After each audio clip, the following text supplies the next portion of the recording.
This is Philadelphia Eagles Now by Chat Sports. I am your host, Jay Sr. Hope all of you out there are having a fantastic day. On the docket for today, I want to open up the floor, and I always enjoy doing these mailbags to kind of gauge the temperature, gauge the opinions, and allow you to share your analysis right here on the show. So we're taking your questions, and we're taking all of your thoughts here on Eagles Now, and we're allowing you to have a voice because that's what we do here on Eagles Now. And let's chop it up with the Bird Gang. Let's start off with the $10 super chat from our guy, James Seidner. He said, coaching is not creative enough. Players have overcome this up until now because they expect more and they're not getting it, and it shows. I think for sure that some of the players are a little bit frustrated because they're not playing up to their standard. They're not executing like they feel as though they should be. Jason Kelce is a really good example of that. Jordan Mailata is a good example of that. He committed a couple of dumb penalties against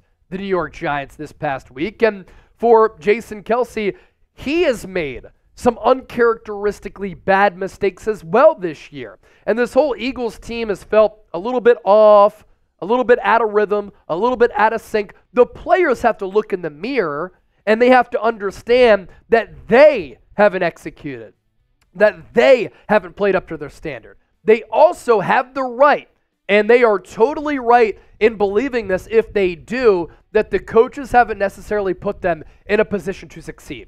Because this Eagles offense has lacked creativity. They haven't been able to produce a lot of explosive plays. They haven't been the same unit that they were last year. And Nick Sirianni is an offensive mind who has a philosophy against pre-snap motion. But the good news is that I think Nick Sirianni heard some of the noise. He heard some of the chatter from the fan base. First of all, Philadelphia ran the ball more than 30 times against the Giants. They had a lot of success in doing that, led by DeAndre Swift, who has so much Shady McCoy in him. That was a great sign. But we also saw more pre-snap motion. We saw a throw from under center from Jalen Hurts. We saw choice routes from Devontae Smith and Dallas Goedert. And we saw some plays to put Jalen Hurts in a position where he has an easier read of the field, where he could be a little bit more successful. What's also of note is that Hurts clearly looks to be a little bit healthier because the Eagles are starting to run some RPOs in which he has an opportunity to run the football. What's crazy is that when you look at the Eagles' offensive numbers, the feeling and the look is that they haven't been the same team. They haven't yet. In a bad year, coming off a Super Bowl loss, when a lot of other teams suffer Super Bowl hangovers, 7th in points per game, 8th in yards per game, 7th in points per play, 10th in yards per play, 2nd third down conversion rate, 10th in the red zone, number 1 on 4th down conversion rate, thank you brotherly shove, and touchdowns per game, number 7. So that's coming in a bad year. You make some tweaks, you make some adjustments. Imagine what this Eagles team could do if they click on all cylinders in a big playoff game.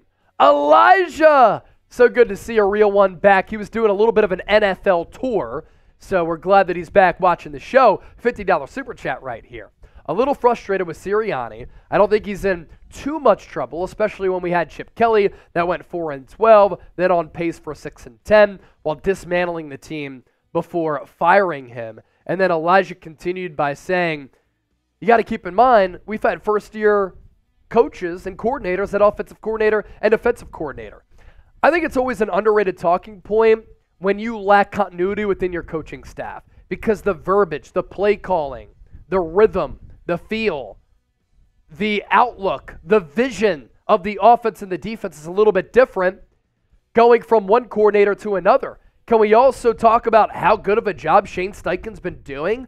That might be with the Indianapolis Colts a bottom 5 roster. He has them in a position, a little bit tougher now because they lost last week to the Falcons, to maybe make the playoffs with Gardner Minshew as their starting quarterback. So you're going from one of the best play callers in the game to Brian Johnson, who's never called plays at the NFL level. Now again, can the offense be more creative and less predictable? For sure. And that's on Nick Sirianni. And then for this defense, Sean Desai clearly may have not been cut out for the job. But Nick Sirianni made the switch to Matt Patricia And can y'all agree that on third downs and in the red zone, I get it's against the Seahawks and Giants. They've been a little bit better. They have. And that was Sirianni's call. So you got to give credit where credit is due, but of course be critical as well. Tony C, $5 super chat. The next 2 weeks, Philadelphia needs to be elite. Playoffs don't mean anything. Super Bowl does not matter without all of this sloppy play. You're right. And the Eagles are not going to go anywhere if they continue to turn the football over, not force turnovers. They need to do a better job of getting after the quarterback and getting a pass rush, because that's been missing from this team, which was a strong suit. The penalties have to get cleaned up.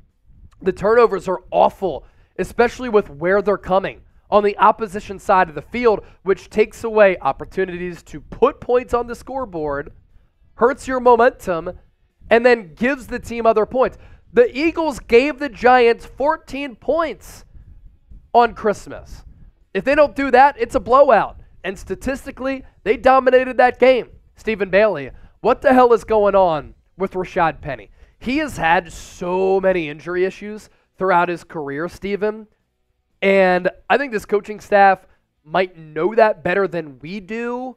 But if he goes somewhere next year and he plays good football, it's kind of a bad look on this team, because they could use a physical back like that. But you look at his games played by year, he was a first-round pick. 14 games as a rookie, 10-3, 10-5-2. Had the injuries caught up to him, it's a little bit odd that he's been a healthy scratch so often. David Marcella, $5 super chat. I thought Eagles fans were rough on their players. Watching the 49ers report, they are far worse. It's brutal. Eagles need to play football.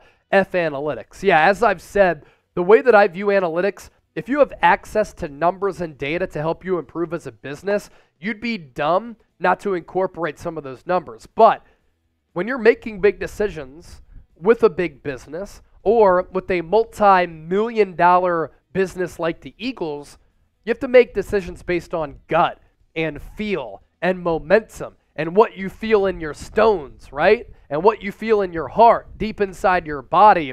So you can't fully go all in on analytics. And speaking of the 49ers report, look, Niner fans are very passionate. Eagle fans are very passionate. I see it in my mentions. I see it in my DMs all the time. And sometimes I get the brunt of that with people just saying some ridiculous things to me, which I frankly find very, very funny. I heard a great quote recently. Do not value the opinions of people that you do not know. Y'all can say whatever you want to me. It's fine. I love the passion, if anything. Darby Gill is a first-time super chatter.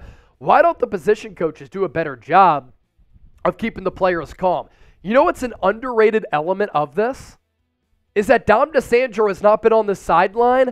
He usually helps rein Nick Sirianni in. I'm not even kidding. He helps him keep his emotions in check from time to time. I think that Sirianni has missed Dom DeSandro.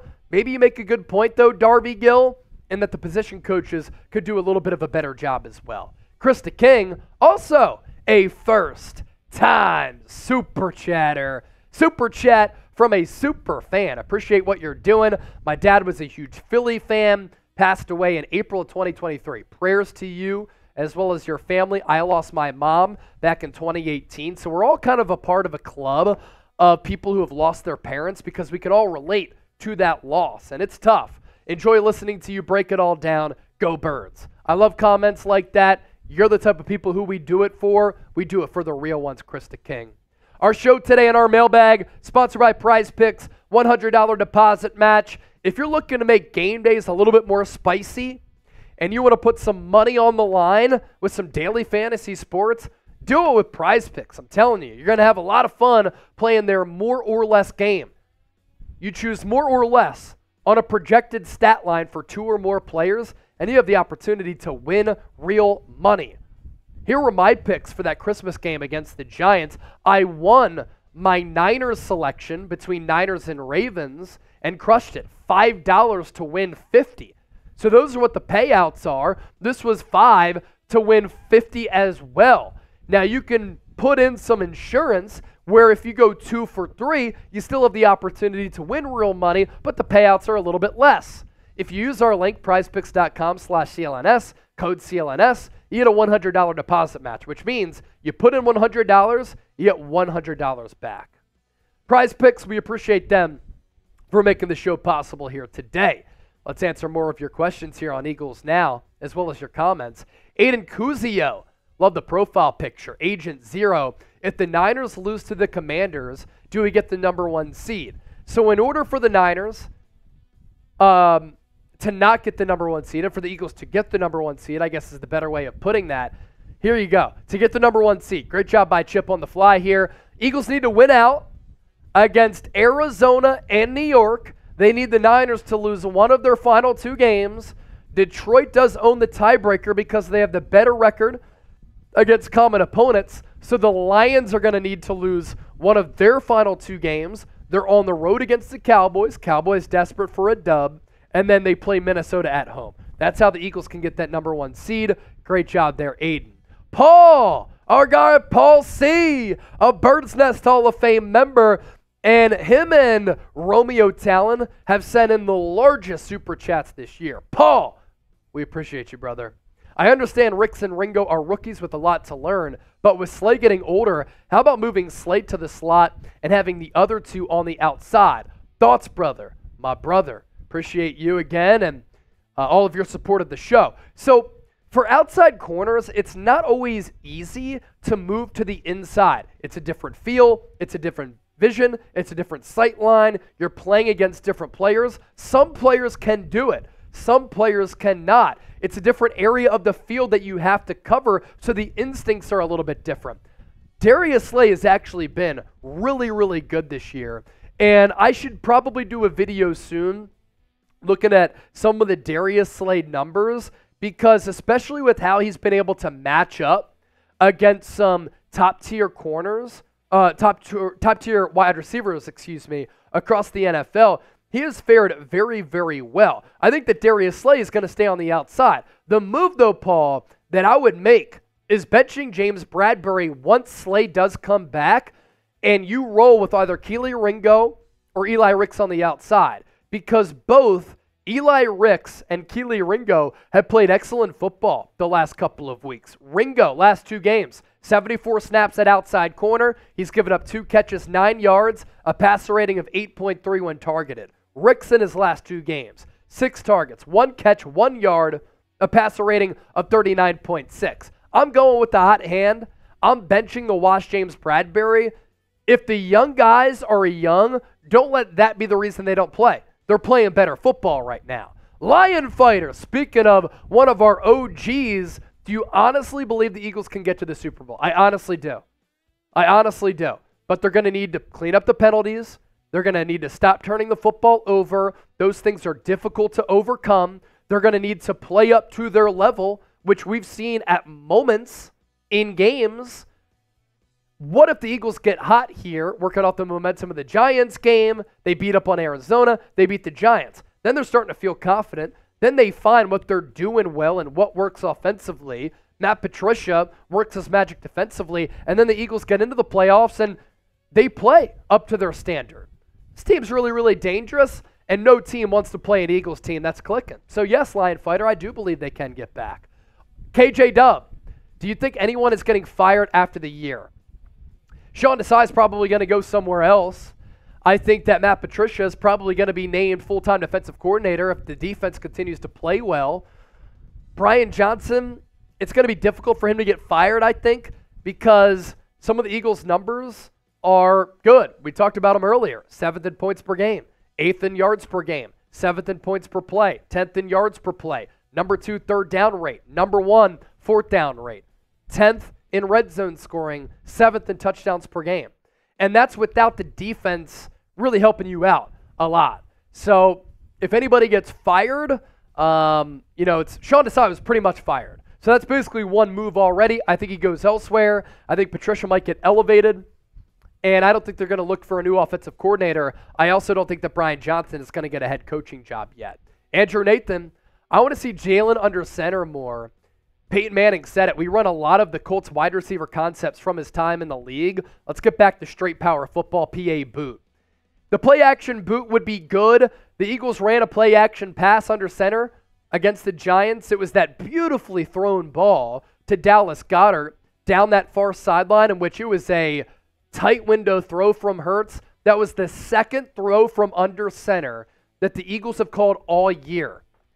That's play calling negligence, and that is play calling malpractice. And if Hurts is comfortable in doing it, and if it keeps the defense off guard, because anytime you're under center, previously to that, teams know that you're running the football. So be less predictable and run those types of plays. I agree with that, and the Eagles can get more creative with their route tree. I like the choice routes against the Giants. That's some improvement. But Peyton Manning was in the league with the Colts a long time ago. Those are older wide receiver concepts and route concepts. And the Eagles, they did get back to playing more north football, and they ran it more than 30 times against the Giants, and a lot of those runs right up the gut, they had success there, and that's part of the strength of this Eagles team. And what does that do?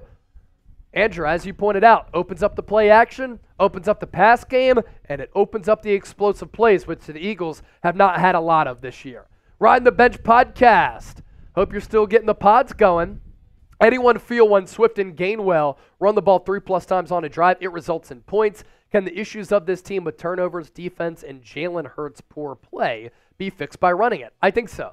Going back to the point that I just made, if you run the football and you find success in doing so, it opens up the pass game. It opens up the RPO. It opens up the play action from under center.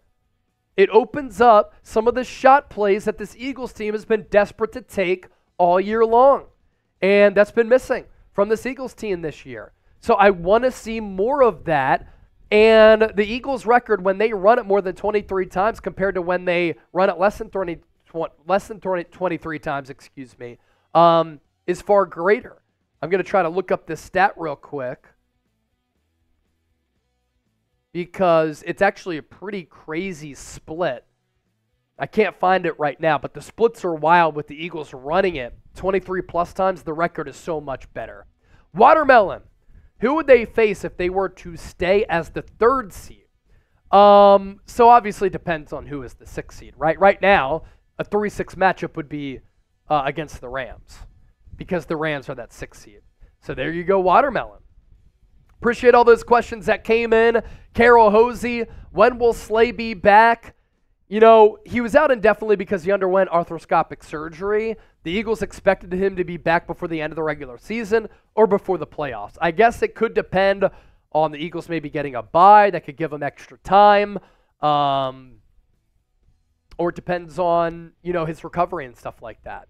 He did say, by the way, that that knee issue has been bothering him for the last multiple years and said that he's basically been playing on one leg for the last couple of years. He's played pretty damn good football for only playing on one leg. If you want to be a part of our mailbags and you want to get your questions in, subscribe to the channel. That's how you can do it. YouTube.com/EaglesNow. Thanks to everybody for watching this show here today. We love you. Peace.